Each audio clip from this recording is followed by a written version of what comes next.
lamdam asida kundaminariba yalhomi aikhoi pumnamak pandam ama phangnabaginamak honariba matamni pandam phangdriba fawba pungning wakhal phathasi haina Chief Minister Nongthombam Birana appeal tawkre wafam asing asi kumbi asigi manung chana leiba wangu terakhongda constituency asigi apunba polling station kunthra mangadagi lakpa miyamga wari sanabagi thawram amada mahangna phongdokhibani Lengagasigi Minister amasung MLA khara yauna pangthokiba thawramatuda Chief Minister Nongthombam Birana hai Maihaurodagi leiraklaba aikhoigi lamdam asida mitob sing changlaklaga yelhomi pumnamak loisinaba khonaba horamlabani Hariba mitop sing asi khandoknaba khonabada matam khara changli asigumba phatraba myoi sing asi thingnaba khonabada Central amasung State First ki personnel sing yauna yelhomi kaya lekhidre Manipur ani thongna thugaina ba shiliba si BJP gi lengak leiriba makhaidi oithokloi Separate administration gi mayokta matam leiba khibikta lepkani Manipur thugaiba ngamba myoi amata ngasi fawba leitri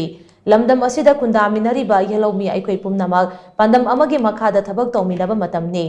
pandam phangdriba fawbadi aikhoi gi pukning wakhal phathasi haina mahangna appeal tawki Chief Minister makha tana hai kumbi FC gi chakwa thoranga mari leinaba pumnamak athubada thabak to onthoknaba khonaragani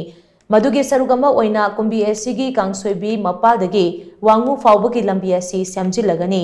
wangu terakhonggi ground asisu lupa crore ani makhai changna semlagani kumbi gi PIC asi CIC gi thakta onkhatpaga loinana kumbi SC gi oina fire substation amasu thamlagani Ungamen patsu athubada samgat sagatpagi thabak paikhatlagani haina Chief Minister Nongthombam Birana makha tana phongdokhi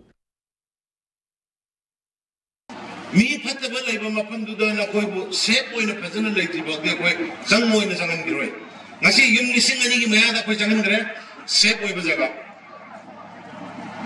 yengna bana fataba mi sing sok ko maroi ko har ka da sangan bane ana yum lising ani gi hena sangan gre aduna thar nei di bese ko yang kum ni gi hena ka da sangan jagani maraks da awara pa amata leharu waro bigno Displaced person in the music power the me changari matak koi government is service pigre service mapan thaba yauna akoi service me changari me da pigre akanu yauna koi government is service amadi company sing to yauna sar pid the people that me sahom ni finis aduna IDP level thira na koi dam koi mayam lai matam puna makta noina apamba aning bado akoi honorable me su lai Hain dagira, hangsit dagira kari wali, ana bagi card phangdaba yaubra, sen gi card phangdaba yaubra, lain na bagi doctor ki problem lagre, hain na khekta DC khande, doctor khande thara kamayam meeting ba thunna bai tawbani, lebam chabam khajana singari, karimata prakat kanu, karimata nungai tibu tawbanu, nakhoi mayam kharidi kathok paduna,